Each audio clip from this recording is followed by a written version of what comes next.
hoy vamos a hablar acerca del arrepentimiento y las señales del verdadero cristiano.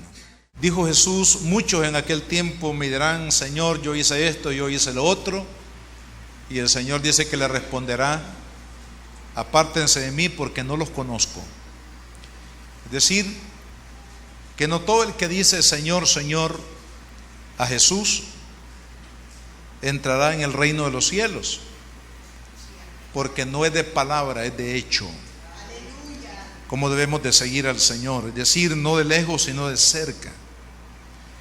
Y de esto nos habla la palabra de Dios aquí en este pasaje que vamos a estudiar. Lucas 3:8 dice: haced pues frutos dignos de arrepentimiento, y no comencéis a decir dentro de vosotros mismos: tenemos a Abraham por padre, porque os digo que Dios puede levantar hijos a Abraham aún de estas piedras. Y ya también el hacha está puesta a la raíz de los árboles. Por tanto, todo árbol que no da buen fruto se corta y se echa en el fuego. Y la gente le preguntaba diciendo: entonces, ¿qué haremos? Y respondiendo le dijo: el que tiene 2 túnicas, dé al que no tiene, y el que tiene que comer, haga lo mismo. Vinieron también unos publicanos para ser bautizados, y le dijeron: Maestro, ¿qué haremos? Y él les dijo: no exijáis más de lo que os está ordenado. También le preguntaron unos soldados diciendo: ¿y nosotros qué haremos? Y les dijo: no hagáis extorsión a nadie, ni calumniéis, y contentaos con vuestro salario. Vemos aquí, hermanos, un pasaje que nos habla de los resultados que siguieron al mensaje de Juan el Bautista. No olvidemos que Juan el Bautista fue el precursor de Cristo. Él vino, dice la Biblia, a preparar el camino para la llegada del Mesías. Porque habían pasado 400 años desde el último profeta que registra el Antiguo Testamento, que es el profeta Malaquías. Al surgimiento de Juan el Bautista habían pasado más o menos unos 400 años.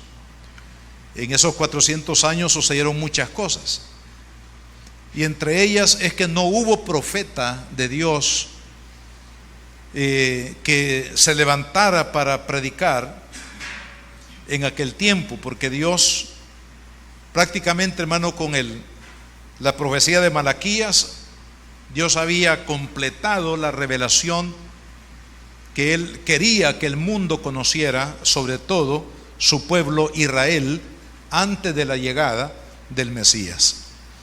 Pero antes de la llegada del Mesías, el Señor envió a un hombre para despertar la conciencia del pueblo de Israel en primer lugar, y por supuesto para todos los que hasta el día de hoy podemos recibir la palabra en nuestros corazones. Y lo hizo a través del ministerio de este hombre llamado Juan el Bautista. Ahora, ¿por qué, hermanos, el testimonio o la verdad del arrepentimiento es tan importante para los que queremos entrar en el reino de Dios? Porque es indispensable. La puerta, hermanos, que nos va a conducir al reino de Dios se atraviesa a través del arrepentimiento. Jesús se puso dentro de la manera como Él presentó lo que representaba Él para el mundo. Habló de que Él es la puerta de las ovejas. Pero para atravesar la puerta, es decir, para entrar a través de Cristo al reino de Dios, hay un prerequisito, y ese prerequisito que nos lleva a Cristo es el arrepentimiento.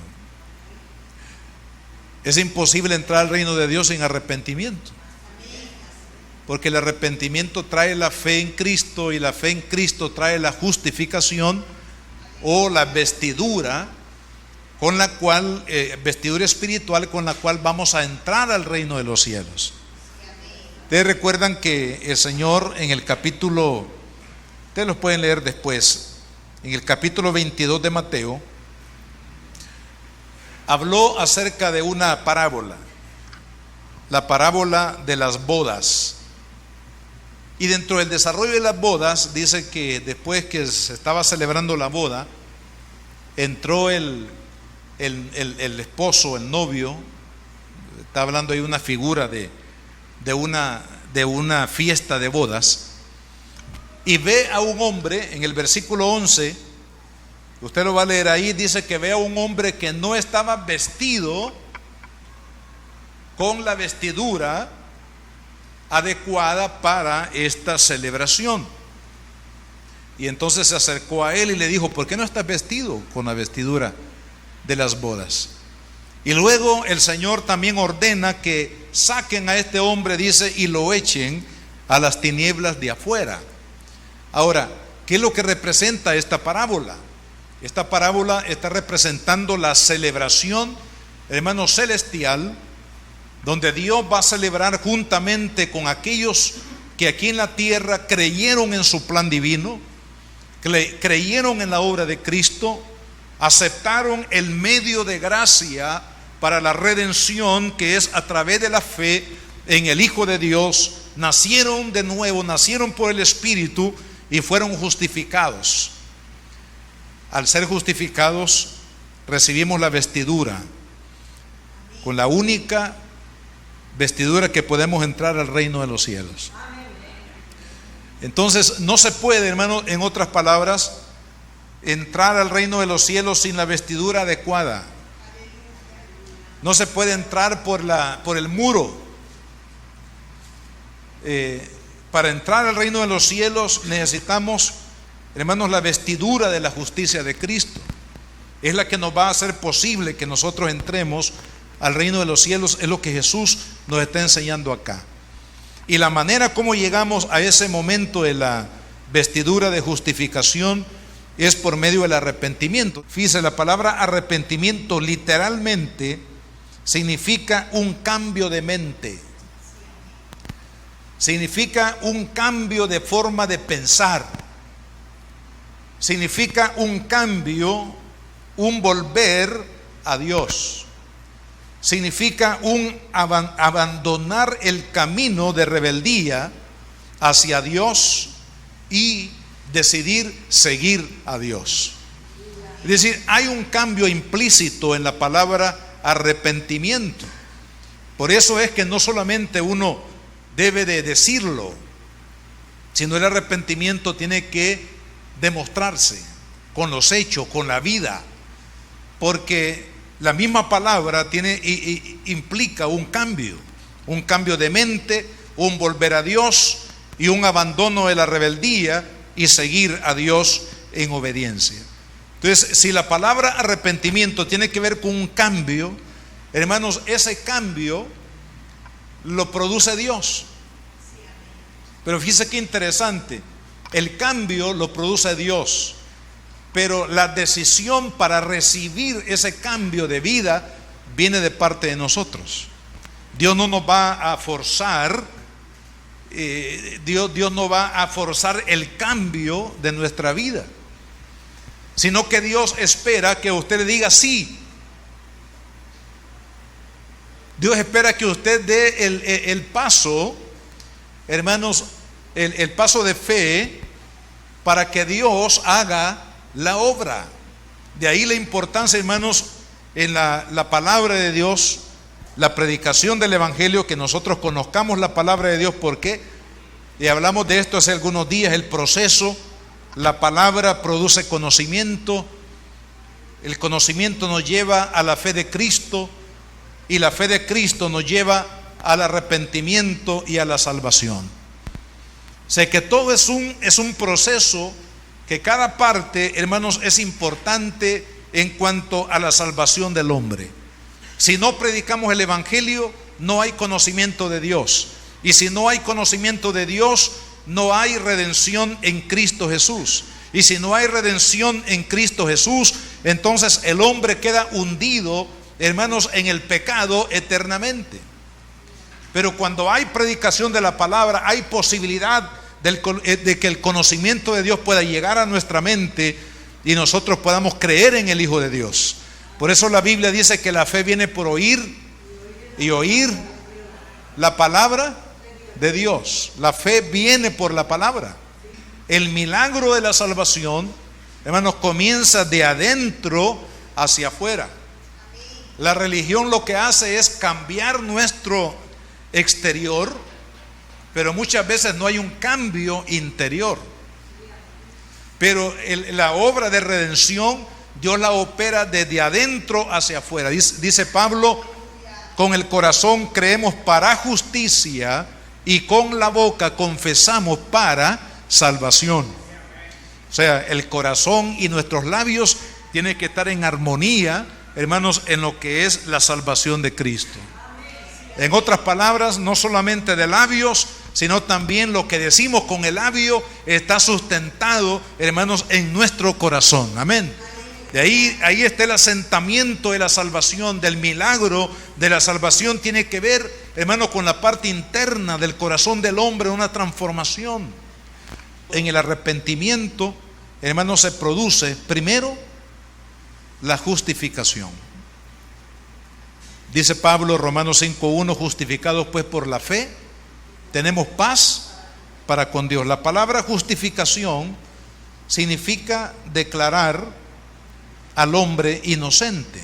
Es decir, Dios por medio de la obra de su Hijo, hermano, nos perdona, nos limpia nuestro pecado y nos declara justos. Fíjese, siendo pecadores, dice la Biblia, Dios nos declara justos. La obra de justificación tiene que ver con el perdón de Cristo, tiene que ver, hermanos, con la restauración, la reconciliación de nuestra vida para con Dios. Pero es una obra de Dios, una obra que Dios hace por medio, o hizo por medio de la obra de su Hijo amado Jesús. Lo que nosotros tenemos que hacer es creer en Él.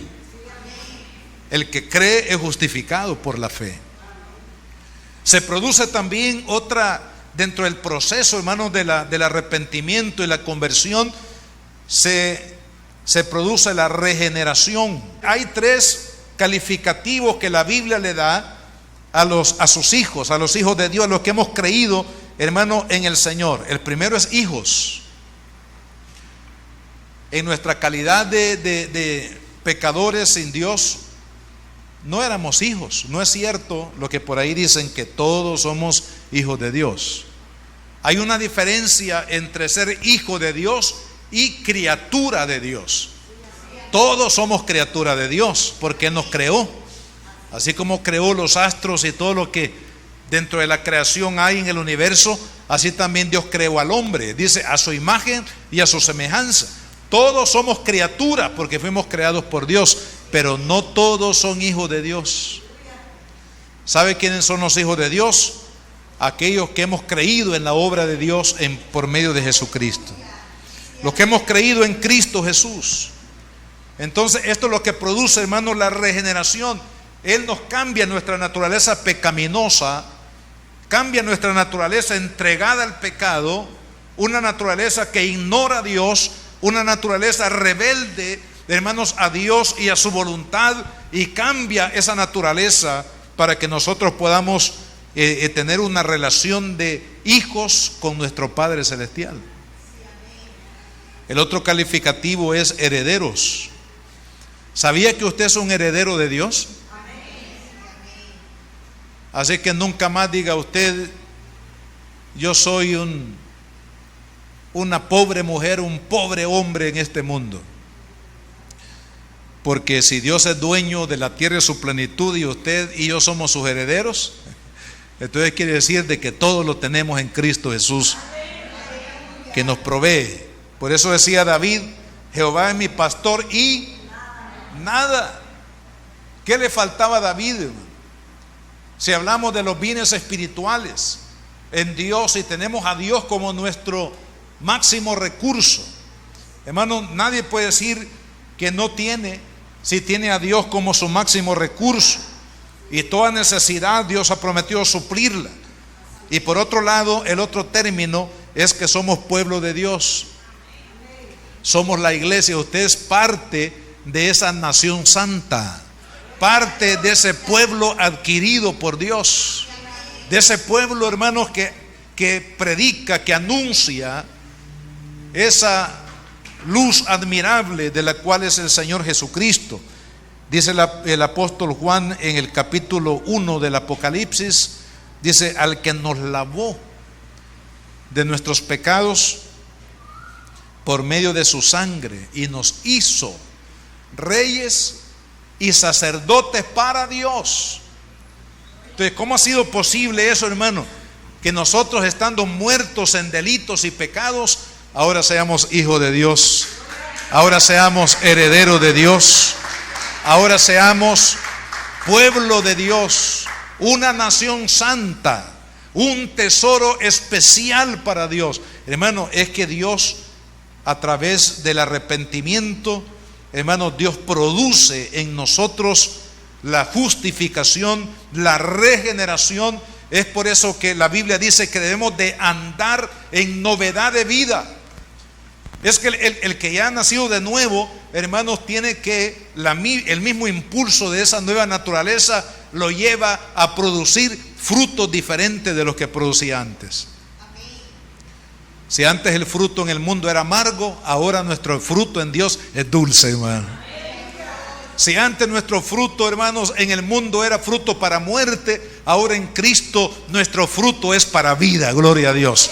Y vida abundante. ¿Por qué? Porque Él nos ha regenerado, ha hecho en nosotros una nueva creación, una nueva criatura.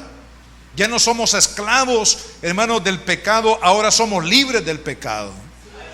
Entonces, justificación, regeneración, y la otra palabra es santificación. La palabra santificación viene de santo, y la palabra santo significa apartado para Dios. O sea, algo que ha sido apartado y dedicado a Dios. El área de la santificación, hermanos, es por supuesto un proceso que todavía, mientras estemos con vida aquí en la tierra, vamos a estar inmersos en ese proceso. ¿Por qué? Porque nuestro cuerpo, hermanos, todavía no ha sido redimido. La naturaleza carnal que todavía tenemos nos atrae, hermano, hacia las cosas del mundo. De ahí la lucha del cristiano. Por eso es que la vida cristiana es una batalla, hermano. Es una buena batalla de la fe, dijo Pablo. ¿Por qué? Porque tenemos, hermanos, que agradar a Dios antes que agradarnos a nosotros mismos y antes que agradar al mundo o a la gente. Nuestro objetivo es vivir para la gloria de Dios. Es agradar a Dios en primer lugar, más allá, hermanos, que cualquier persona, sea miembro de la familia, amigo, compañero, quien sea. Amado hermano, nuestro máximo objetivo es agradar a Dios, vivir para su gloria, y para ello necesitamos entonces batallar contra la naturaleza del pecado que nos atrae para mantenernos, hermanos, en una vida que agrada a Dios. Cuando el arrepentimiento, hermano, nos lleva a esa vida gloriosa en Dios, nosotros podemos participar del reino. Por eso dice Lucas en este versículo: haced pues frutos dignos de arrepentimiento. Porque el arrepentimiento en sí nos lleva, hermanos, a participar del reino de Dios, un reino diferente a lo que hemos conocido en el mundo. Ahora, estos frutos, en segundo lugar, al hablar de los frutos del arrepentimiento, o sea, de esa nueva regeneración, esa nueva vida que ahora tenemos en Cristo Jesús, que ya no somos esclavos del pecado, sino hijos de Dios, herederos de Dios, miembros del pueblo de Dios. En esa calidad de hijos, nosotros tenemos que demostrar esa novedad de vida a través de los frutos. Y es lo que dice aquí Lucas, palabras de Juan el Bautista: haced frutos dignos de arrepentimiento. Y aquí vamos a mencionar, por supuesto que no podemos hacerlo, no podemos mencionarlos todos. Vamos a hablar de algunos frutos que usted debe de ver y yo debo de ver en mi vida, que demuestran, que me confirman que yo soy un verdadero cristiano, que no soy un cristiano de labios, de decir, sino que realmente mis frutos me dicen a mí, le dicen al que me ve ahí, a los miembros de mi familia en el hogar, al vecino, al amigo, a la persona que está a mi lado, le dicen que mi vida ahora es diferente. ¿Por qué? Porque ahora Cristo está morando en mi vida. Y vamos a ver aquí, por lo menos aparecen unos 3 y luego mencionamos otros más. En el versículo 11, versículo 10 y 11 dice: y la gente le preguntaba diciendo entonces, ¿qué haremos? Y respondiéndolo dijo: el que tiene 2 túnicas, dé al que no tiene, y el que tiene que comer, haga lo mismo. El primer fruto que vemos aquí del arrepentimiento que menciona Juan, hermanos, es la bondad. O sea, la bondad tiene su raíz en el amor. Cuando hay amor, hay bondad. Así como amamos a Dios, también debemos de amar al prójimo, dice la Biblia. Porque el que dice que ama a Dios pero aborrece al prójimo, el tal es mentiroso. No lo digo yo, gracias a Dios, lo dice la Biblia. Entonces, hermanos, el primer fruto es que mi corazón es lleno de la bondad de Dios. Y la bondad de Dios me hace, hermanos, tener misericordia para aquel que está a mi lado y que necesita la túnica. La bondad de Dios derramada en nuestro corazón es una señal, hermanos, del arrepentimiento, un fruto del arrepentimiento. Esto también nos habla, hermanos, de priorizar a Dios. Porque cuando no damos prioridad a las cosas materiales, como es el vestido y la comida, y lo podemos compartir con otras personas que lo necesitan, indica, hermanos, que mi corazón ya no está dominado por mis propios deseos o pasiones, sino que ahora Dios es la persona más importante en mi vida. Dios es mi prioridad. Una buena señal del fruto del arrepentimiento es, amado hermano, que usted y yo hacemos de Dios la persona más importante de nuestra vida. El anhelo de nuestro corazón, hermanos, es agradar a Dios. Dios está sentado en el trono de nuestra vida.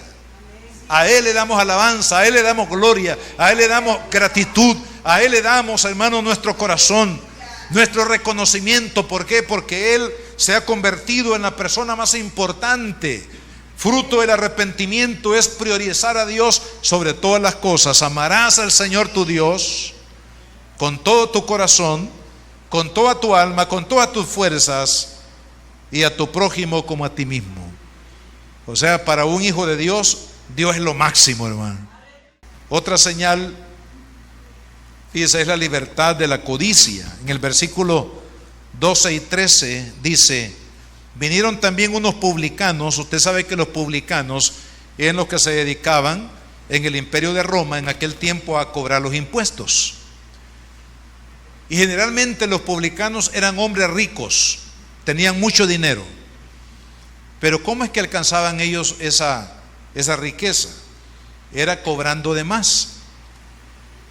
Por ejemplo, si la persona X de un lugar, un hogar, tenía que pagar, supongamos que tenía que pagar $100 de impuestos, ellos le cobraban 300. Llevaban 100 al imperio de Roma y se quedaban con 200 ellos.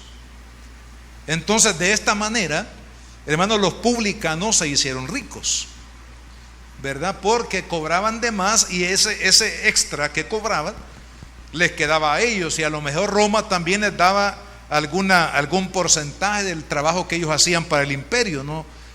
Entonces eran personas pero ahora, fíjese, vienen los publicanos y le dicen: maestro, ¿qué haremos? Y él le dijo: no exijáis más de lo que está ordenado. Es decir, ser justos, no ir más allá de las reglas, de las leyes, de las normas. Para esto, hermanos, los publicanos tenían que renunciar a la codicia que se había apoderado de sus corazones, la codicia de los bienes materiales, para poder actuar en justicia con su prójimo. Ya nuestro primer amor no es el dólar, hermano. Nuestro primer amor es Dios. Y sabemos que Dios es el que provee para nuestro sustento, para suplir nuestra necesidad. Ya no nos preocupamos por el dinero, nos preocupamos por agradar a Dios. Nos preocupamos por servir a Dios, por honrar a Dios, por ser un buen ciudadano, un buen trabajador, hacer todo, hermano, con la excelencia que nosotros podemos hacer, porque ya nosotros no vamos tras el dinero, sino vamos tras Dios. Gloria a Dios. Y cuando vamos tras Dios, hermanos, Dios suplirá nuestra necesidad. Así que el verdadero cristiano no es esclavo de la codicia. El verdadero cristiano no es tacaño, hermano. Algunos todavía tienen esa tacañería, porque todavía su corazón está atrapado en la codicia de las cosas materiales. Hermano, muchas veces fracasamos en nuestra vida porque no hemos aprendido a confiar en Dios. Estamos todavía confiando en el dinero, confiando en nuestra sabiduría, confiando en nuestra capacidad para hacer las cosas. No, amado hermano, nuestra confianza primero tiene que estar puesta en Dios. Él es el que nos da la sabiduría para el trabajo, hermano. Él es el que nos da las fuerzas para trabajar. Pero no es que nuestra sabiduría va a tomar el lugar que Dios le pertenece. Por otro lado, en el versículo 14 dice: también le preguntaron unos soldados diciendo: ¿y nosotros qué haremos? Y él le dijo: no hagáis extorsión a nadie. O sea, extorsionar significa que a cambio de dinero se le exija algo incorrecto a una persona, un favor o una protección o qué sé yo. Pero la extorsión es precisamente comprar de manera obligatoria un favor o exigir algo de alguien de manera involuntaria, a la fuerza, para un beneficio personal. Dice: contentaos, es decir, hermanos, estar seguros que con lo que ahora tenemos, Dios, hermanos, nos bendice, nos provee, Dios suple nuestra necesidad, y no vamos a arrebatarle el bien a otra persona para tener lo que deseamos tener, porque no tenemos contentamiento en el corazón. Si queremos mejorar el estatus económico, ¿qué tenemos que hacer? Bueno, si hablamos de aspectos humanos, estudiar para superar en la vida. Por otro lado, ahorrar también para tener un capital pequeño que sea, pero un capital de trabajo para comenzar, para emprender una pequeña empresa, un pequeño negocio, para poder prosperar. Hermanos, ser fieles a Dios en nuestras ofrendas y nuestros diezmos nos llevan a la prosperidad también. Gracias por el amén. El que tiene frutos de arrepentimiento ya no confía en el dólar, en el jefe, en la empresa, sino que ahora ha aprendido a confiar en Dios, que es el proveedor. Él va a utilizar cuervos, si es posible. Él va a utilizar, amado hermano, medios que a usted le van a parecer ilógicos, pero Dios le va a proveer si usted confía en Él. Gloria al Señor. Si su esperanza está puesta en Dios. Por eso, hermanos, es que hay que estar contento con lo que tenemos. Otro fruto sería que el verdadero creyente, hermano, anhela y se esfuerza por hacer la voluntad de Dios. Ya uno no quiere vivir, hermano, fuera de la voluntad de Dios. Ya uno no quiere hacer su propia voluntad, porque sabe que hacer mi voluntad me llevará al fracaso seguro, pero hacer la voluntad de Dios me llevará a la tierra de bendición.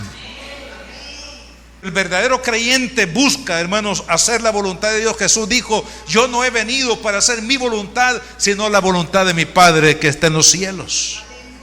El verdadero creyente, hermanos, renueva continuamente su mente. Dice el apóstol Pablo en Romanos 8:5: el que piensa en las cosas de la carne. O sea, pensar en las cosas de la carne no es de un creyente, es de un inconverso. El que piensa en la carne, se ocupa en la carne, vivirá en la carne. Pero el que piensa en el Espíritu, se ocupa del Espíritu, vivirá en el Espíritu. Sería lo contrario. Entonces hay que renovar nuestro pensamiento, porque conforme pensamos, así somos. Conforme pensamos, así vivimos. Conforme pensamos, así actuamos. Y es necesario que haya una renovación de nuestra mente. El verdadero creyente se distingue entre los gentiles por sus actos. El verdadero creyente anhela y se esfuerza por servir a Dios. El verdadero creyente busca las cosas de arriba, las espirituales, donde está Cristo sentado a la diestra del Padre. El verdadero creyente no depende de sus fuerzas, de sus recursos, sino aprende a depender de los recursos de Dios. Hermanos, la vestidura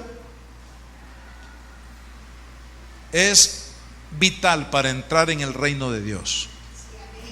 No podemos entrar al reino de Dios sin las vestiduras de la justicia de Cristo. La justicia de Cristo viene por el arrepentimiento. Cuando nos arrepentimos y creemos en el Hijo de Dios, Él nos justifica, Él nos regenera y Él nos santifica. ¿Para qué?